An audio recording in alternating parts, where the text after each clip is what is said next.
Good afternoon and welcome to our very first TTN Reads. My name is Debbie Honorath. I'm a member of the New York City chapter, and I'm so excited about the amazing response we've received from members across the country. Today, we welcome members from New York City, Long Island, Philadelphia, Northern New Jersey, South Florida, San Francisco, Billings, Montana, Yay! Chicago, Atlanta, and Minneapolis, St. Paul chapters. It's so nice to be able to stay connected through our virtual author events. And if you've missed any of our previous author webinars, they can be found on our NYC, TTN-NYC YouTube channel.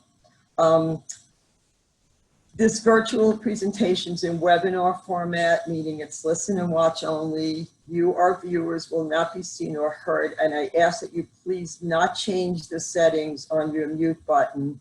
And if you're on the screen, please press the show video button so you're off, or the stop video button, I'm sorry, so you're not being seen on the screen. I'm going to try to, we have, thank you.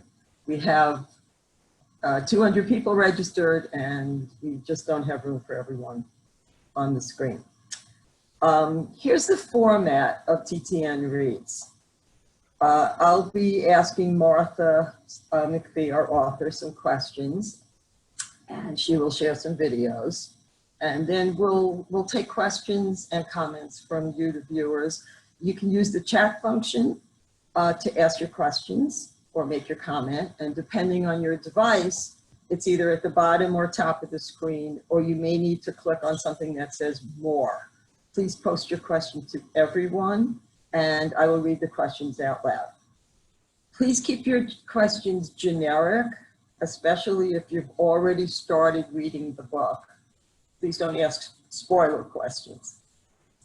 So you'll have until September 1st to read the book, An Elegant Woman. Then we'll all come back for another Zoom webinar on September 1st at 3 p.m. to discuss the book, ask more questions, and learn from each other's comments and insights. Please register for the September 1st webinar on the New York City event page at any time. And we'll also send you a reminder with a link. And there's plenty of room for everyone. We're recording this webinar. We'll also upload it to our YouTube page in case you want to rewatch it or share it with friends. So please welcome Martha McPhee. Martha, we're so excited to have you here today.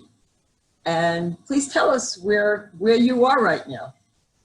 Well, first of all, thank you for doing this. It's an honor and it's going to be so fun. And I'm so excited to share this book with all of you. It is a book that spans the country and generations and geography. So it seems like a great, appropriate book for your first TTN collective read. And I'm so thrilled to be a part of it. I am in my grandmother's bedroom. She died in 1995, but it's pretty much remained unchanged since she did die. In fact, some of her coats are still in the closet, which I'll show you in a little bit.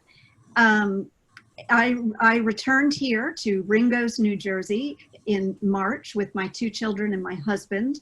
My mother has dementia. She has a full-time caregiver, but that caregiver needed a break, and with COVID, I wanted to be near her, and we were all teaching and studying virtually, so it made sense to be here so we could keep her company. And it's been very interesting returning to my childhood home, into the bedroom that was my grandmother's at the end of her life, and to be promoting and publishing this book during a pandemic from the Zoom room, which is Grammy's room, and it's also my bedroom.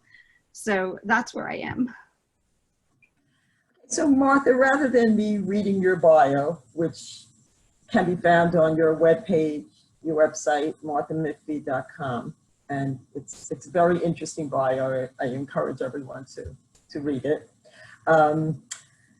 Would you tell us what you want us to know about yourself, especially what led you to become a writer? Well, I come from a family of artists. My father is a nonfiction writer for The New Yorker. He's written for them for the past, since early 60s. So I grew up in a family where writing was important, and my parents divorced when I was 5, and my mother she was a housewife with 4 little girls, and she didn't know how to write a check. That's the myth in the family, but it's true. And she needed to provide for us, so she became a photographer and became one of the most important photographers in Princeton, if not the most important.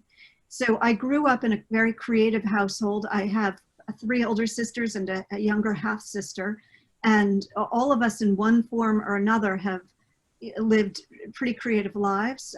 One sister's a translator, one's an art historian, one is in education, started a public school in the Bronx, one is a photographer. So we grew up in this milieu.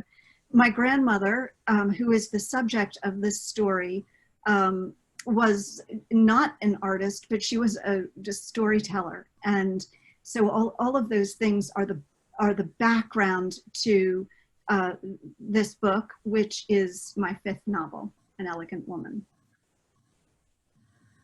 And you're also a writing professor at Hofstra University. Oh, yes. Which is where you and I know each other from.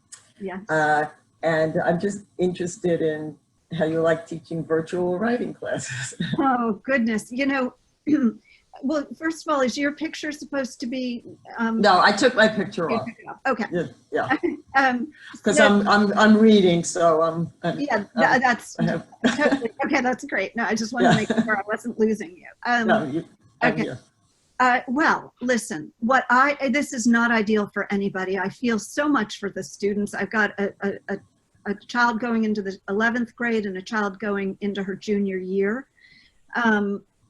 We had to all think on our toes in mid-March, everybody. We had to adapt to this very, treacherous and devastating curveball. I think that being a creative person allows me to do that, but also just having a general empathy and understanding. I felt for those kids so much. And I wanted to do everything possible to make the experience as good as it was in the classroom. We had the added benefit of having known each other in the classroom before we had to turn to Zoom. I had the option of doing it not live, like asynchronous, so that I could give them assignments and then they could send it all to me. So it would all be basically through email or Blackboard, which is, a component we have at Hofstra for engaging. It's a system that we have, and I chose to do the Zoom, to do it live, and I can't say I loved it, but it really worked well, and I love these students, and I'll remember them forever.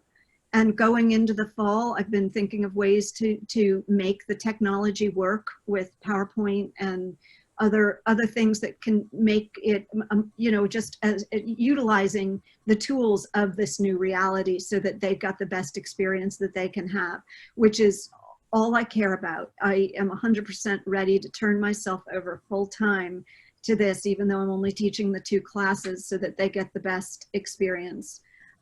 It feeds me, and I in turn want to give back to them.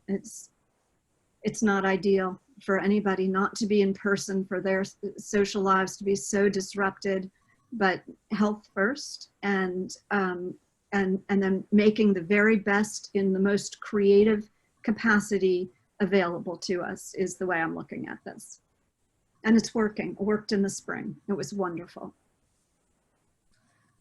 Okay, so Martha, to introduce us to your book, can you please read at least the first couple of paragraphs of the Dear Reader letter that you wrote for booksellers and librarians? To me, it's just such a great introduction to the book. Thank you so much. I'd be delighted to. Oh, and let me just say one more thing. Martha is not full screen right now. We've been getting some requests for you to be full screen because she's going to be sharing some really wonderful photos with you. So we have the screen set up for that. Right after she reads this, she will go into the photos, and then she'll come back and she'll be full screen. Perfect. Okay. Okay. So I'll just read this letter. As you said, it was sent to booksellers and librarians. My grandmother was a fabulist and made of her life a fairy tale. I began writing An Elegant Woman because of her. Impossibly old to me as a little girl, her hair spun sugar white, her eyes emerald green, my grandmother told me stories from the time I could first remember. She narrated tales of our family and how we were descended from queens, royalty from Scotland and Germany, a pair of Dizzygotic twins, an advisor to Bismarck, all of them somehow leading us from Europe across the centuries to America.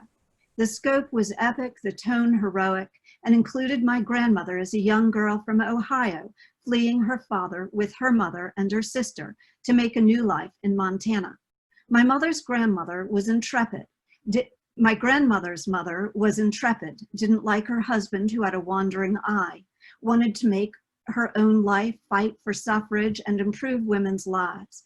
In so doing, she left her girls alone, traveling the state in search of work as a school teacher, the girls essentially raising themselves against harsh realities.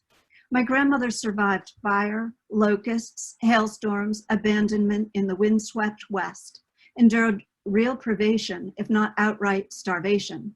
But she was clever enough to eventually find her way into a bourgeois life in New Jersey.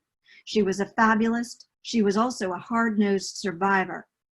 And these two things, fable and survival, were deeply connected for her, though she never overtly connected that fables might enable survival.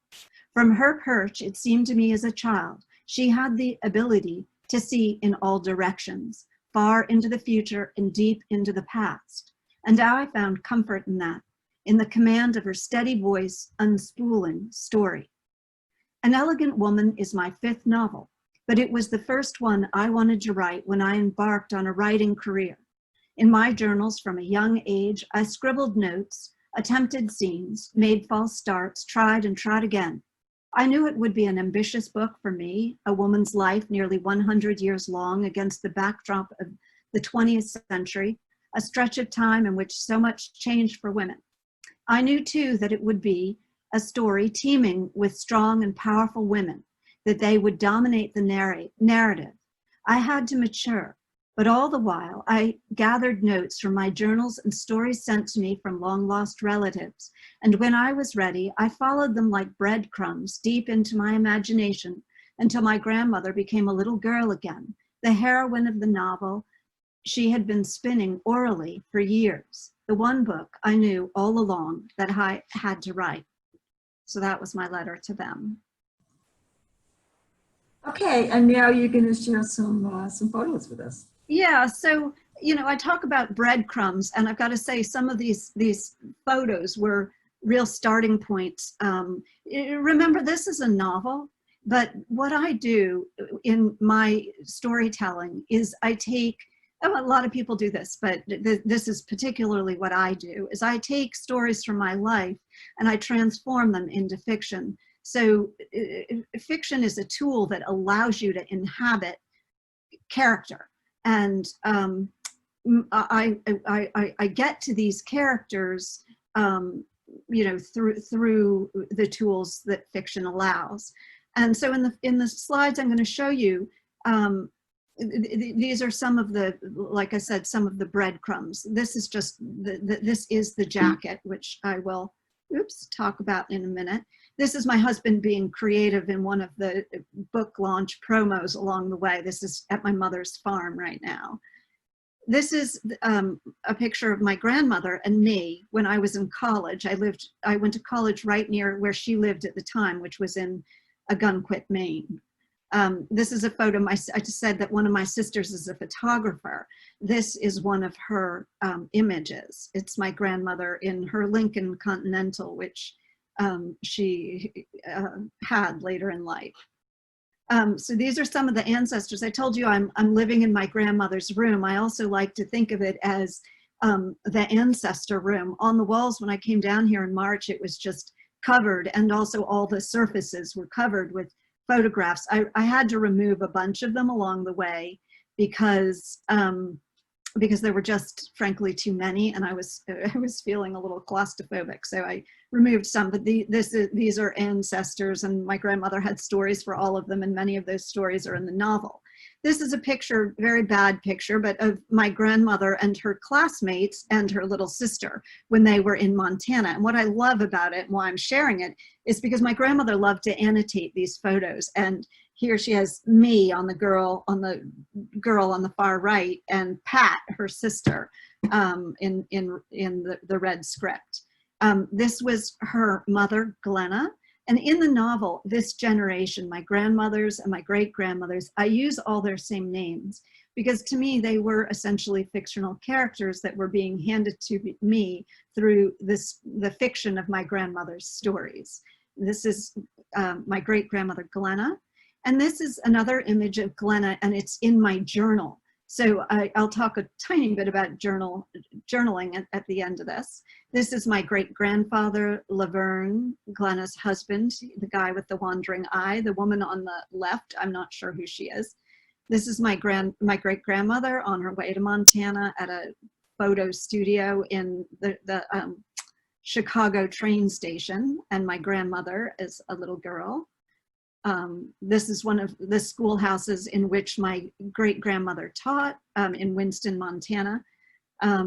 And it's relevant to the novel. This is my grandmother's little sister. Her name was Pat, but becomes Catherine. My grandmother as a cowgirl in Montana. My grandmother as a nurse. And again, I love the arrow pointing to my grandmother in the cloche hat in her life in New York City. This is the husband of my grandmother's sister, my grandfather, my grandmother's husband, my mother as a girl, her name is Pride, my mother as a bride. These are my journals. I have many more than this, but this is just a picture of a few of them. And I wrote an article, and this was the cover art for it. And I tell you this is a response to a Louise Bourgeois exhibit at MoMA, in which I took a few of her works of art and made a response in my journal. And we can, you know, if you want, I can tell you more about it, journaling. But basically what's important to me as a writer is that this is where I put down the things that are just racing through my mind. So that it's like fodder for the fiction, and I keep them religiously. I have one right here by my desk.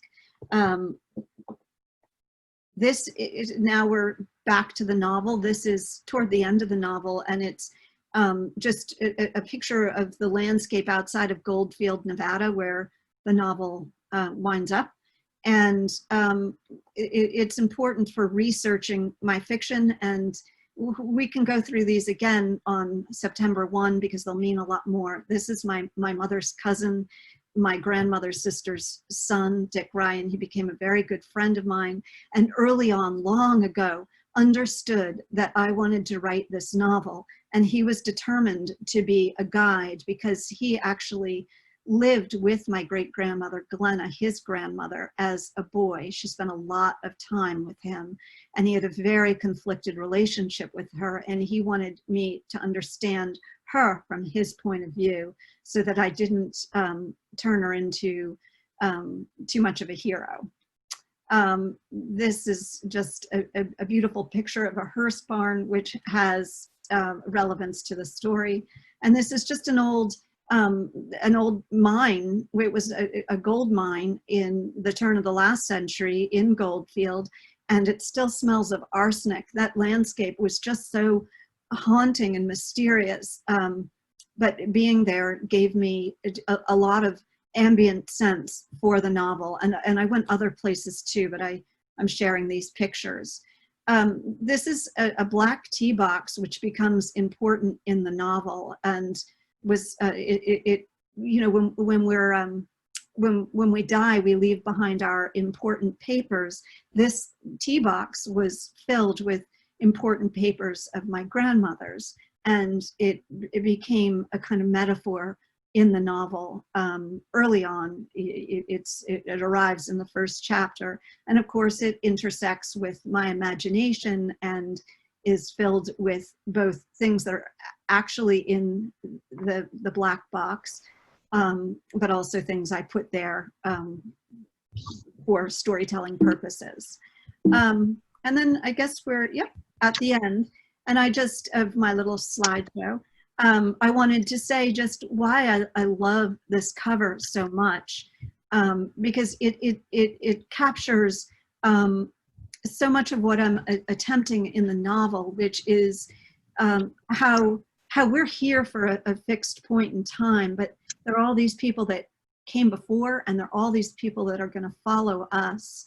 And this image captures it. The main barefooted woman who's not reflected in the mirror is the fixed point in time, but you have the sense that it's going on behind her as well as in front of her.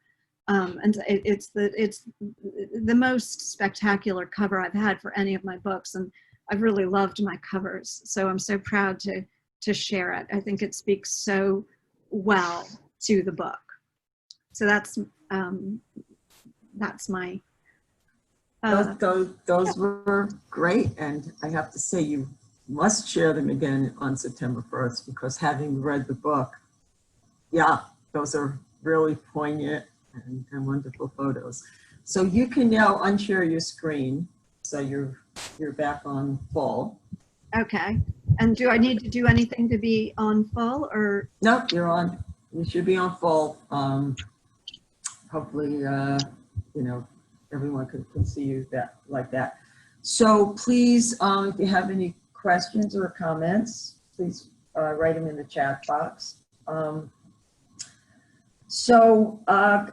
do you use fact to create fiction, and how do you decide how much fact versus fiction you want to use? And I don't know if you're willing to give us a percentage. Oh, the funny thing is I am definitely a fiction writer. My dad is a nonfiction writer, and he's so true to that this is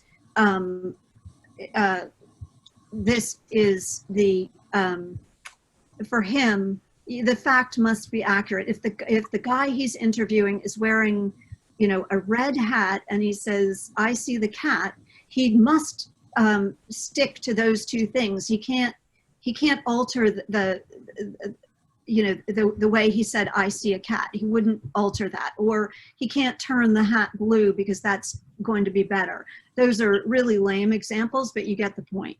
With me, I don't care about the hat being red. If I prefer the hat to be green for some reason, I want to be able to do that. And so I understood from a young age that I don't like to, you know, I don't want to write memoirs or nonfiction essays. I want to have all the tools that are disposable to the fiction writer at my fingertips to be able to get inside the story. So I couldn't really tell you what the ratio is, but I can say that I am drawn to knowing what I want to know when I hear a story. I want to know, you know, how much of it is true versus how much of it isn't. But when I think about my own work, what I'm after is that it feels authentic, that it feels true, that you leave this novel feeling like you've lived with this family, and that their stories, even if they're not exactly your stories, are stories that you can relate to, and are stories that you you might have in your own family in one way or another. And part of what I'm getting from my readers, the book came out on June 2, is how many people do feel that, of many different backgrounds and many different, the factual details of their lived history might be different, but the essence is the same. And so that's what I'm after, and I'll use any means to get there. And one more thing about it is how do I use fact?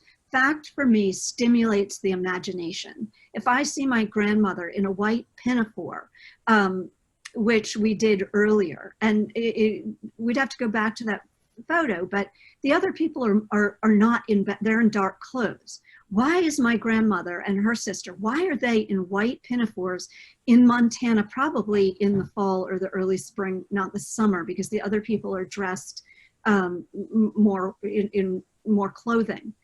That goes into my imagination, and it does all sorts of things. They were poor. Why are they wearing dresses that need to be ironed? And to me, this says so much about Glenna, about the grandmother, and it informs what I believe, my great grandmother, their mother. It informs how I understand what their experience there would have been like. And this is just one tiny example as it is filtered through my imagination. So I know these days, DNA testing, genealogical research, I myself am totally guilty. That's been my pet project during this, the pandemic. And boy, oh boy, you just you start and then hours later you look up. Have you done any of that, or has everything really been from stories handed down through the generations? You know, I did a little bit of it with Ancestry.com. And I wanted to see if some of these stories that my grandmother was telling were accurate. But I understood that, you know, pretty early in that, you know, I was maybe leaning toward adhering to fact too much and not allowing my imagination to just go. And I wanted to I didn't want to, this is not a family memoir. This is a story about women and sisters across, you know, a span of time. And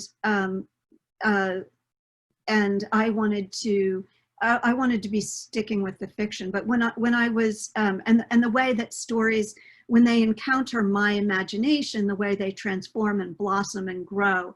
And the same can be said with doing a road trip to Goldfield, Nevada. I'm seeing what really is there, but it's being filtered. Then when I take it back to the page, it's being filtered through my imagination again. And so much of what my grandmother said was, she did the same thing. She was a fiction writer. She was a fiction teller too. She didn't write it down. Yeah, so that's the way I arrive at that. Someone is asking about, do we have to get the book on our own? And yes, the answer is yes. You can buy it. You can get it from the library. You can read an ebook. I assume this is an audiobook. There is an audiobook. Yeah. My father listened to it as an audiobook, and he said, I have not yet. He said the reader was fantastic. Mm. You know, on my website, I have every which way to buy it. I know the Center for Fiction has signed nameplates, but you know, I am whatever works for the reader. I am so happy with, whether it's Amazon or Bookshop. I like supporting the independent bookstores, whether it's audio or Kindle. It's just you know, great to be reading in any way that works best for you. And actually, I'm sorry, on the event page at the TTN-NYC site, there is a link to the Center for Fiction Bookshop. So you can get it through them. And if you buy it through them, you will automatically get, they will send you a signed book plate signed by Martha.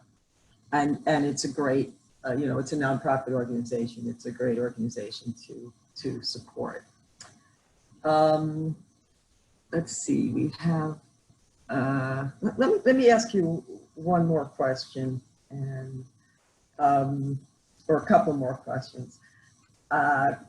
Another theme is self-invention, or as one review calls it, the archetypically American virtue of self-invention.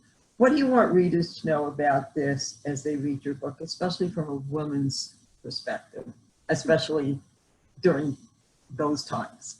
It's a great question. You know, I think women have had to, unless you're of a lot of privilege, women have had to find the backdoor way into things, and that's the story. I'm very taken with stories like you know, The Great Gatsby, or Sister Carrie, or The House of Mirth, with stories where women or you know, men, in the case of The Great Gatsby, are trying to reinvent themselves in the struggle of that, and the iconic American dream quality of that story. And my character is no different.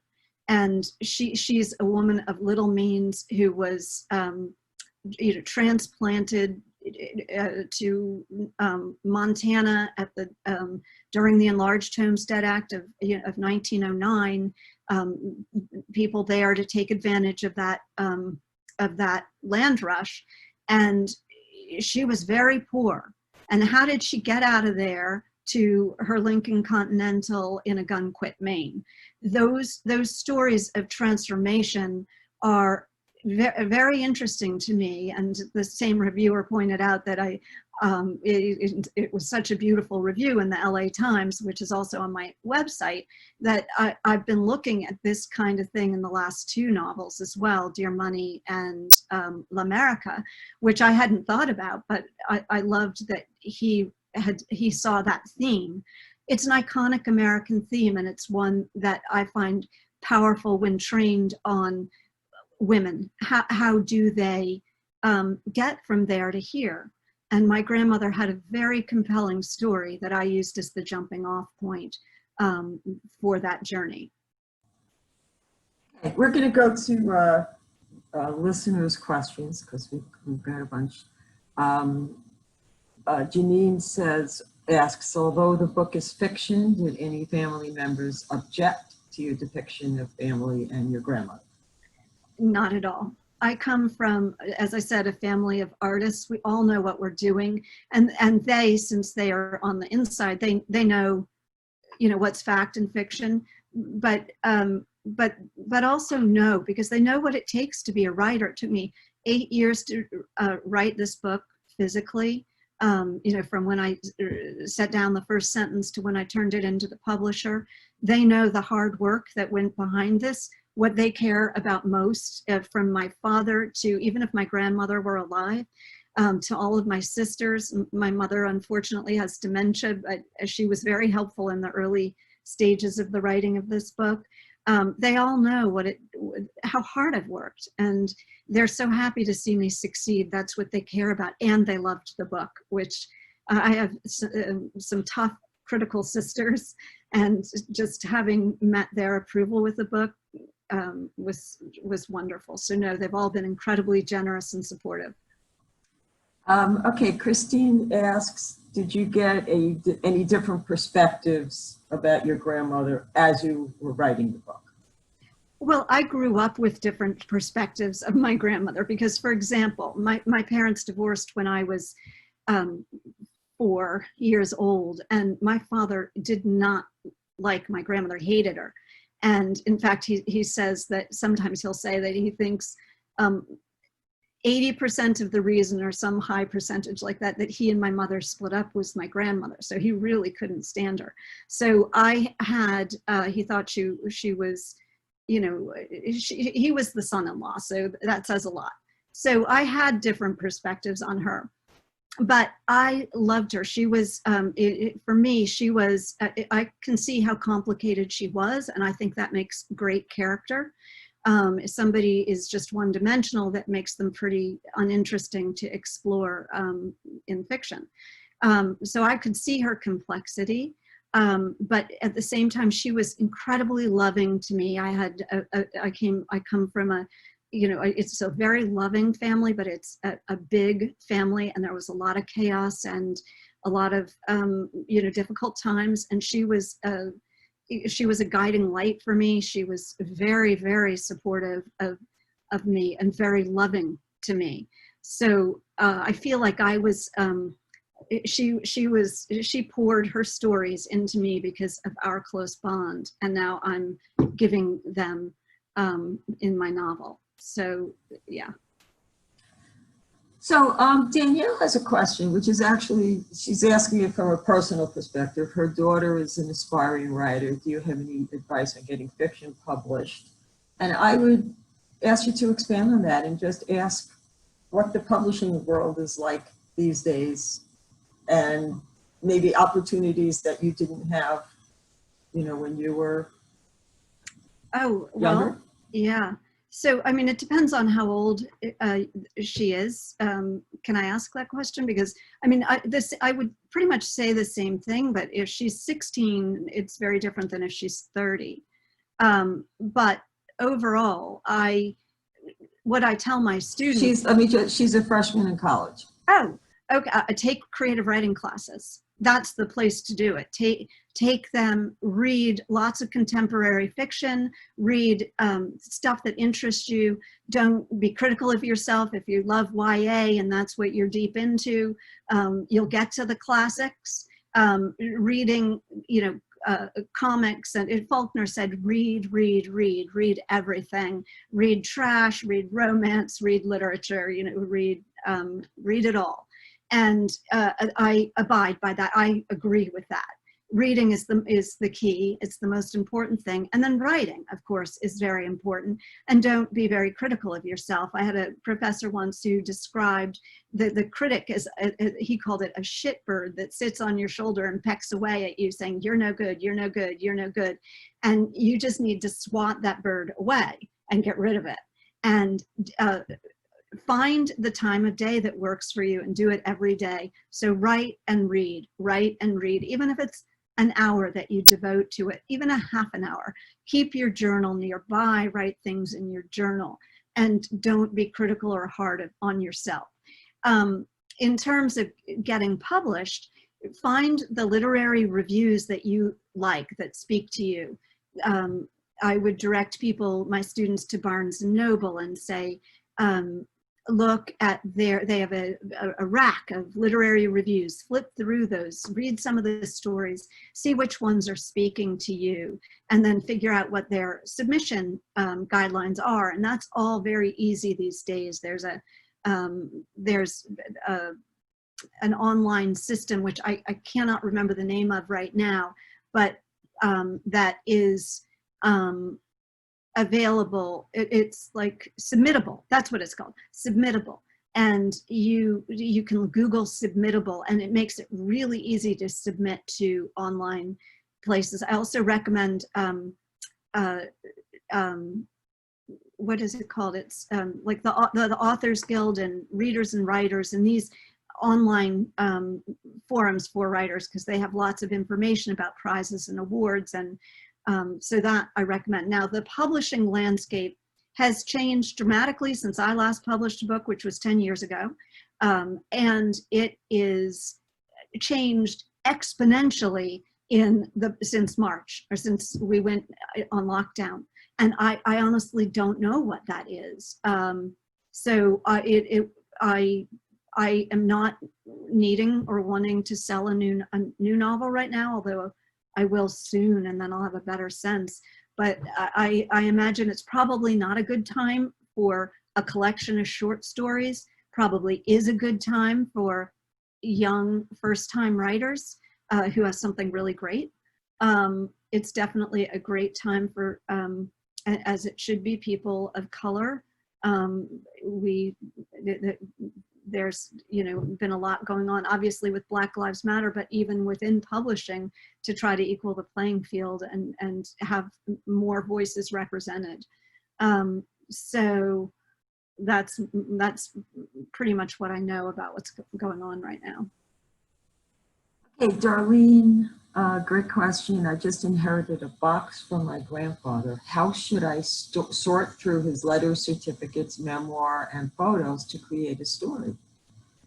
Well, I mean, that's where the imagination comes in, right? So I have this box actually, which I discovered in the last months of writing the book. And it's very important in the novel. I didn't have this from early on. I found it in my mother's closet. Now, there are actually two of them. First, I would say just enjoy it. My grandmother's box these are the important papers. So these papers are what she deemed really worth putting aside in this special place. So what are they saying, and what's in there? And that alone tells me so much about who she was. There are some genealogy charts. There are postcards that that her mother that wrote to her father, that they're letters that she wrote as a child to her father in Ohio. There are letters that her husband, my grandfather, wrote to his mother during school and when he was traveling the country during the Great Depression for his job.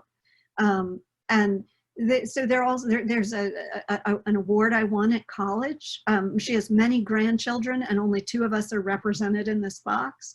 And that, it was fascinating. So the first thing I would do is very carefully handle the papers and put them back the way you found them, because it's an artifact.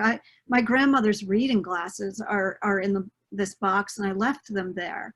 And there are a couple of other things. There's a comb. There's actually her mother's hair that she clipped when her mother was dead, and she was tending to the body. So then the way you tell the story, that's a much bigger thing. That is how do the things that you find there collect in your imagination, and how do they how do they form to, or how do they cohere to become a narrative that you want to tell? And for me, that it took a long time for me to understand how that would be. But eventually I got there, and it was by having an overarching narrator who could, upon which all the stories could hang. But it took me a long time to figure that out, and not in any, chronological order. As I said, I found the black box late in the game. So we have a question from Marty, who I believe is from our Billings, Montana chapter. And she asked, have you been to Winston, Montana? I've not been to Winston, but I have been to Billings, and I have been to Miles City and Glendive, and I've been all over Montana, but I didn't go to Winston. Have you been? Nancy is asking, are you living in that house now? She may have come late because you said you've been there since March. March. And, I have my apartment in New York, and I intend to go back. It depends what happens with my son's school. But my husband actually is going to be teaching. He's a poet, and he's going to be teaching remotely in the fall. And he does not intend to go back to New York. He's very happy here. He's working on a big project. So I think we'll be spending a lot of time here. Plus my sisters are not in the area. They're all spread far away, at least a plane ride away. So my grandmother is here. My mother is here, so I need to be on hand to take care of her.